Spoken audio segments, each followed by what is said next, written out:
दोस्तों, आखिरकार इजराइल के समर्थन से जो ड्रूज मिलिटेंट्स करने की कोशिश सीरिया में कर रहे थे, उसका सारी की सारी हेकड़ी निकाल दी गई है। आज की बहुत बड़ी खबर आपको दिखा रहा हूं। खास बात यह थी कि अल जुलानी के एचटीएस ने ड्रूज मिलिटेंट्स पर यही कहते हुए हमला किया था कि ड्रूज मिलिटेंट्स ने सुन्नी समुदाय से ताल्लुक रखने वाली महिलाओं और बच्चों की किडनैपिंग शुरू की थी, और यह बात अब साबित हो गई है। आज मैं आपको दिखाने जा रहा हूं कि न केवल सीरिया के 41 कबीले, बल्कि सऊदी और लेबनान से जो लड़ाके सीरिया पहुंचे थे, उनके ताबड़तोड़ हमलों के बाद ड्रूज भाग गए। ड्रूज भागे तो दो चीजें मिली हैं। पहला ये कि जिन फैमिलीज को किडनैप किया गया था, इजराइल के हथियार के दम पर उन फैमिलीज को मुक्त करा लिया गया है। उनकी आजादी की तस्वीरें आज आपको दिखाऊंगा कि सीरिया में किस तरीके से इन लड़ाका संगठन ने मिलकर ड्रूज को खदेड़ दिया है। तो वहीं दूसरी तस्वीर, एक और बड़ा जखीरा मिला है। किसका? इजराइल के हथियारों का। बड़े बड़े जखीरे मिले, मिसाइलें बड़ी बड़ी मिली है। यानी अब इजराइल की खैर नहीं है। नमस्कार, मैं हूं प्रज्वल गौतम और आप देख रहे हैं टाइम्स एक्सप्रेस। पहले एक वीडियो आपको दिखाने जा रहा हूं। वीडियो देखिए, ताबड़तोड़ हमले और तमाम चीजें होती हुई नजर आ रही हैं। ये देखिए वीडियो।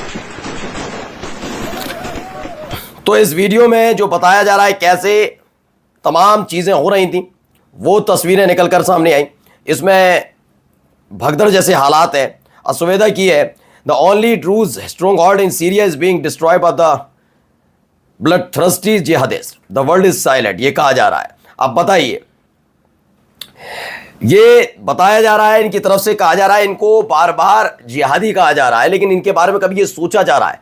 मैं बार बार कह रहा हूं, दो चीजों को समझिए, एक ये और एक ये। जो सीरिया में चल रहा है, कुछ लोग ऐसे देख रहे हैं, कुछ लोग ऐसे देख रहे हैं, लेकिन जब इन्हीं के देश के बारे में अगर ऐसे ही करके सोचने मजबूर किया जाएगा तो उलट जाएंगी। कैसे? तो मैं समझा देता हूं। पहला आप समझिए हुआ क्या। जब असद सरकार का तख्ता पलट हुआ था तो एचटीएस उसमें शामिल था। एचटीएस यानी सीरिया के अपने लड़ाके। तो इस पर किसी को आपत्ति नहीं थी कि एक जनता का एक गुट जो नाराज हुआ, उसने हथियार उठाए, सरकार पर आरोप लगाया, सरकार शायद नहीं मानी, उसके बाद सरकार का तख्ता पलट किया और उसके बाद खुद सत्ता में आ गए। यह एक देश की प्रक्रिया के तौर पर माना जा सकता है। जनता का आक्रोश है, क्योंकि कोई भी सरकार जनता से बनती है। दूसरी बड़ी बात क्या थी उसमें, आप जानते हैं? दूसरी बात यह थी कि फिर उसी एचटीएस ने अमेरिका और इजराइल के सामने नतमस्तक हो गई।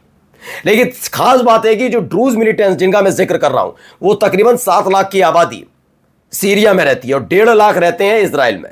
अब हुआ क्या कि इजराइल ने हथियार दिए ड्रूज मिलिटेंट्स को, और अगर ड्रूज जनजाति अपने आप को वाकई सीरिया परस्त मानती, अपने देश के बारे में सोचती, तो इजराइल से हथियार लेकर अपने देश के खिलाफ युद्ध नहीं छेड़ते, अपने देश की एक और कम्युनिटी की महिलाओं और बच्चों को किडनैप नहीं करते।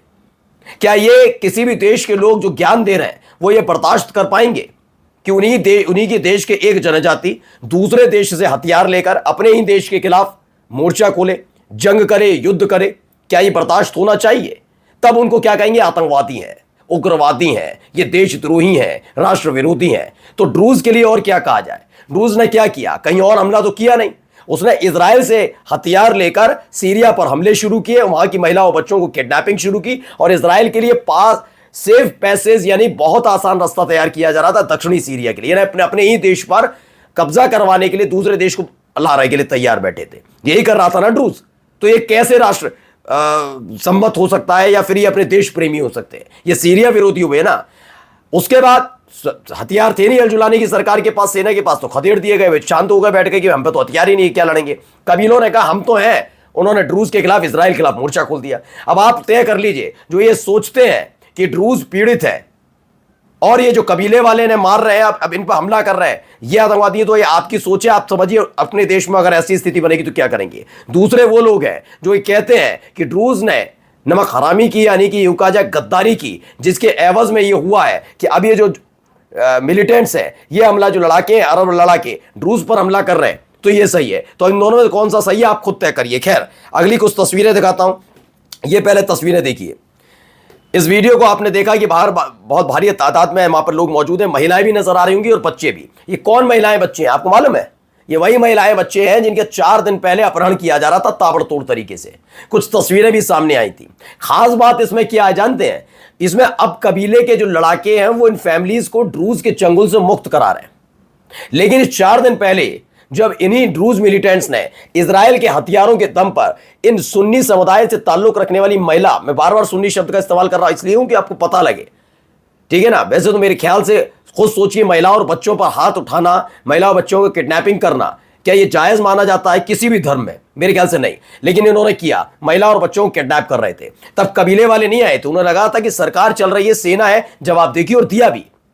सीरिया की सेना ने और एचटीएस ने हमले किए थे ड्रूज पर। फिर क्या किया इजराइल ने? आगे आकर सीरिया की सरकार पर हमला कर दिया। यानी इजराइल इस घिनौने काम में शामिल था कि वो मुस्लिम महिला और बच्चों की किडनैपिंग करा रहा था। यह बेंजामिन नेतन्याहू करा रहा था, यह करवा रहा था इजराइल, और ड्रूज कर रहे थे वो। इन्हीं को छुड़ाने का काम जब अल-जुलानी नहीं कर पाए, सीरिया की सेना नहीं कर पाई, एचटीएस नहीं कर पाई, तो 41 कबीलों के साथ साथ अलग अलग देशों से आए लड़ाकों ने कर दिखाया। और देखिए कितने बच्चे और महिलाओं को ड्रूज के कब्जे से छुड़वाया गया है। इसके साथ साथ कुछ तस्वीरें भी सामने आई हैं, पहले ये वीडियो देखिए। तो भारी भरकम हथियार आप देख रहे होंगे। इसमें खबर है, breaking after expelling the Israeli backed हिजरी ड्रूज मिलिटा। बहुत सारी चीजें बरामद हुए हैं। SS-11 नाम के और भी मिले हैं, गाइडेड एंटी टैंक मिसाइल मिले हैं। ये तमाम चीजें, इजराइल के हथियार वहां से बरामद हो गए। और जैसे ये बरामद हुए, इससे पता लग गया कि इजराइल कैसे ड्रूज को हथियार सप्लाई करके सीरिया पर कब्जा करने की प्लानिंग कर रहा था। फिर मैं कहता हूं कि अब आप जाकर पता कर लीजिए, अगर आपके देश की एक कम्युनिटी किसी दूसरे देश से हथियार लेकर आपके देश के खिलाफ खड़ी होती है और हमला करती है, तो आप क्या उसे गद्दार कहेंगे या ये कहेंगे कि नहीं ये तो देश प्रेमी, तय कर लीजिएगा। आगे देखिए, ये एक तस्वीर निकल कर आई है, वीडियो भी, पहले वीडियो देखिए। तो इसमें बताया गया, सुवेदा में जारी खूनी संघर्ष को देखते हुए सीरियाई सुरक्षा बलों की सीमित तैनाती हुई है। दक्षिणी सीरिया की सुवेदा शहर और उसके आसपास आज सुबह ड्रूज बहुल मिलिशिया और बदुइन जनजातीय लड़ाकों के बीच भीषण झड़पें हुई, जो तस्वीरें दिखाई। इसके बाद सीरियाई गृह मंत्रालय ने ऐलान किया कि आंतरिक सुरक्षा बलों की तैनाती सुवेदा के उत्तर और पश्चिमी ग्रामीण इलाकों में शुरू कर दी गई है, ताकि अमेरिका और दमिश्क द्वारा कराए गए युद्ध विराम को लागू किया जा सके। गृह सुरक्षा बलों के कमांडरों ने जनजातीय गुटों के सीमावर्ती क्षेत्रों से पीछे हटने और ड्रूज समुदाय पर हमले तत्काल रोकने की अपील की। अब सोचिए, खुद ही ने ड्रूज के साथ संघर्ष शुरू किया था सीरिया की सेना ने, लेकिन इजराइल ने ऐसा तगड़ा झटका दिया कि अब वही कहना है, नहीं अब इनको बख्श दो। तो कबीले वालों ने कहा ना, अब ना छोड़ेंगे, अब तो हम करेंगे जो हमें करना है।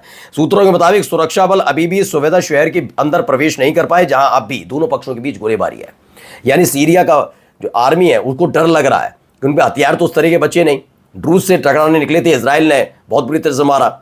अब इजराइल के कहने पर वही सीरियाई बल जिन पर पहला 4 दिन पहले हमला किया था, उन्हीं के साथ मिलकर अब कबीले वालों पर हमला करने की सोच रहे हैं। खैर, एक और तस्वीर, एक और खबर निकलकर सामने आई, वीडियो भी अल्हम्दुलिल्लाह, शुक्र लक या अल्लाह। तो हर तरफ अब आलम क्या है वहां पर सीरिया के अंदर, आप समझ सकते हैं। सीरिया में हालात ये है कि हर तरफ धुआं, हर तरफ बिल्डिंगें जल रही हैं। ड्रूज को यहां से खदेड़ा गया। और सीरिया का शब्द का इस्तेमाल करके मैं भी गलती कर रहा हूं, माफी चाहूंगा। सिर्फ सुवेदा इलाका, दक्षिणी सीरिया को सुवेदा, जिस पर गंदी नजर इजराइल ने रखी थी। उसे पता था गोलन हाइट्स के बाद जो उनके देश में ड्रूज रह रहे हैं 1.5 लाख, उनकी मदद से इस दक्षिणी सीरिया पर कब्जा कर लिया जाएगा। लेकिन जिस तरह के हालात कबीले के लड़ाकों ने कर दिए, अरब लड़ाकों ने कर दिए, उसे इजराइल शायद भूलेगा नहीं। नमस्कार।